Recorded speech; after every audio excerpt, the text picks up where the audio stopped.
Semana da Arte Moderna. O que foi a Semana da Arte Moderna? A Semana da Arte Moderna foi uma manifestação artístico-cultural que ocorreu no Teatro Municipal de São Paulo entre os dias 13 a 17 de fevereiro de 1922.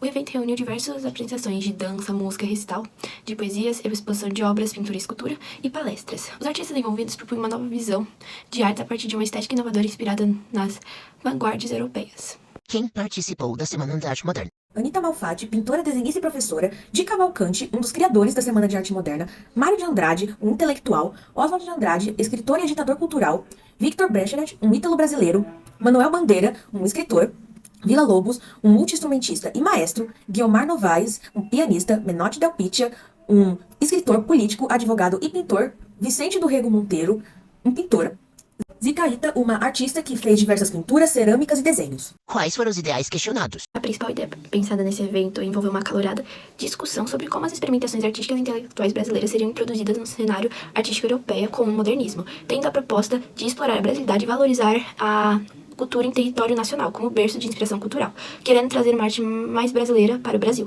Quem se destacou? Principais apresentações. O Grupo dos Cinco foi o grupo que idealizou a Semana de Arte Moderna, formado por Tarsila do Amaral, Anita Malfatti, Mário de Andrade, Oswald de Andrade e Menotti Del Pitia. Participação feminina na Semana da Arte Moderna. A participação feminina da Semana da Arte Moderna. Mafaldi, Graz, Novaes e Aita. As mulheres esquecidas da Semana da Arte Moderna de 22. A Semana de 22, ocorrida em São Paulo entre os dias 13 e 17 de fevereiro, foi revolucionária para a sociedade da época, mas também ajuda a explicar por que o nome de praticamente apenas uma mulher entrou para a história do evento, Tarsila do Amaral. Porém, segundo Vera Puglisi, Tarsila nem no Brasil estava na data do festival. Segundo os registros, apenas 4 mulheres participaram da Semana da Arte Moderna: as artistas visuais Anita Malfatti, Gomi de Graz e Zina Aita, e a pianista Guiomar Novaes. Zina Aita, artes em cerâmica. Sua história. A artista plástica Teresa Aita, conhecida como Zina, estudou desenho, pintura e cerâmica na Itália de seus 14 aos 18 anos. Quando retornou ao Brasil, em 1918, teve contato com o modernismo por meio dos amigos Anita Malfatti e Mário de Andrade. Ainda hoje, pouco se sabe e quase nada se conhece dos trabalhos de Zina Aita, diz Laudana. Ela basicamente foi esquecida por falta de pesquisas no Brasil e por se localizar pouquíssimas obras suas. A desvalorização da cultura da cerâmica, taxada como arte decorativa, inclusive entre artistas homens, não favoreceu seu reconhecimento como artista maior no meio das artes plásticas modernistas, acrescenta Pugliese. Regina Gomi de Graz, artes têxteis. Sua história. A pintora, decoradora e tapeceira Regina Gomi de Graz estudou em Genebra, na Suíça, e retornou ao Brasil em 1920, se aproximou dos modernistas e expôs sua obra em tapeçaria na Semana da Arte Moderna. Ela foi pioneira no interesse pela tradição indígena brasileira, tendo estudado a tecelagem indígena no Alto do Amazonas para compor parte da sua obra. A artista é considerada uma das mais produtivas do modernismo brasileiro, mas sua obra foi reduzida pela história como colaboradora do marido e do irmão. Em livros, Regina é descrita como esposa e irmã de artistas, quase nunca como autora. Regina Gomes de Graz, introdutora das artes decorativas modernas do Brasil, em especial suportes têxteis, participou de um projeto de modernização da decoração lares de São Paulo, conta Simone. Guiomar Novaes, artes e música, pianista. Sua história. Novaes começou a tocar piano aos seus 4 anos e aos 15 se mudou para a Europa para estudar música. A musicista teve uma sólida carreira internacional e se apresentou para personalidades como Rainha Elizabeth II e o presidente americano Franklin Roosevelt. Ela era uma das pianistas mais prestigiadas do Brasil quando se apresentou na Semana da Arte Moderna. A pianista Guiomar Novaes se apresentou na terceira noite do evento em um recital com obras de Debussy e Villa Lobos. Teria sido a única artista daquela noite no Teatro Municipal a ter uma plateia em silêncio durante a apresentação. Em seguida, receberam aplausos calorosos do público. Anita Malfatti, sua história. A discreta e tímida Anita Malfatti produziu uma arte distante dos padrões europeus antes mesmo de 1922, diz Laudana. Segundo a professora, Malfatti é considerada a primeira pintora modernista do Brasil. Malfatti, em 1910, se mudou para a Alemanha para estudar artes. Em seguida, nos Estados Unidos, produziu uma série de livros artísticos que foi um escândalo para os conservadores da época.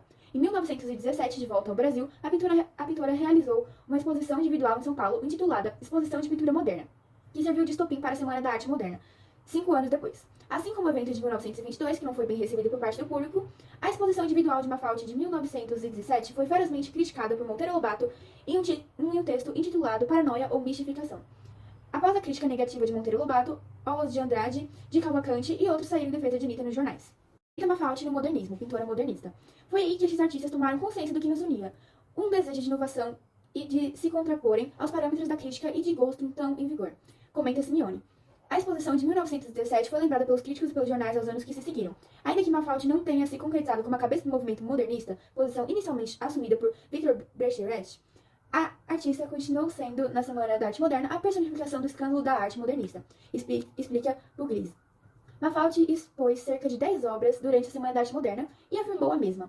Estávamos completamente felizes, apesar dos protestos e vaias. O Vila executou um tremendo concerto sinfônico de abalar as paredes do velho municipal na noitada de sexta-feira. Assim terminava a semana. Tínhamos feito algo que só 20 ou 30 anos depois poderíamos registrar assim. Deixamos um ponto luminoso na história da cultura da cidade de São Paulo.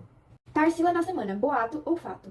Tarsila, além de não ter participado do evento, foi apresentada aos modernistas fomentadores da semana meses depois do evento, por intermédio de Anita Mafaldi, sua conhecida desde 1919. Tarsila passou a conviver com eles após a semana. Juntos formaram o Grupo dos Cinco, que se manteve unido em torno da ideia de produzir uma arte brasileira. Resgata Laudana. Esse grupo durou apenas alguns meses. Tarsila, como a musa do modernismo, em algum momento se atrelou uma coisa na outra, Tarsila e a semana. Mas isso não tem nenhuma veracidade, conclui a professora Simeone. Foi o padrão da arte feminina na sociedade brasileira dessa época. Em 1922, antes que aconteceu a semana, as mulheres do Brasil ainda não podiam votar. Na vida privada, elas não podiam ter conta bancária sem autorização do marido, assim como ainda não existia o divórcio. Além da dificuldade que elas encontravam para entrar nesses espaços artísticos, havia também distinção entre as artes apropriadas para homens e mulheres. A professora Puglisi lembra que fazia parte da cultura burguesa da década de 1920 que as mulheres dessas famílias aprendessem diversos tipos de arte. No entanto, não era incentivado que as mulheres se profissionalizassem. Embora a representatividade feminina deva ser sempre lembrada, não podemos esquecer que essas mulheres pertenciam à elite brasileira. Condições de vida melhores que a maioria da população, tal condição garantia o tempo livre para artes e dinheiro para os materiais e aulas necessários. O dinheiro garantia também que elas pudessem circular entre os artistas da época. De forma geral, todo evento teve um caráter burguês, que não diminui sua importância, mas faz com que seja necessário cuidado ao pensar nessa arte como representativa do povo brasileiro. Quais foram os objetivos? O evento que chocou grande parte da plateia presente, buscou implementar novos processos na confecção de artes e dar-lhe uma feição mais brasileira. Um dos principais objetivos era o rompimento com a estética da arte acadêmica, especialmente o parnasianismo.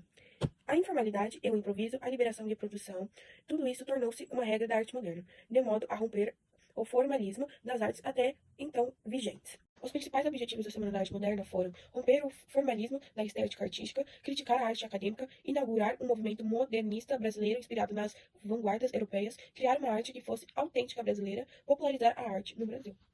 Além dos objetivos, algumas características definem bem o que foi apresentado na Semana de 2022.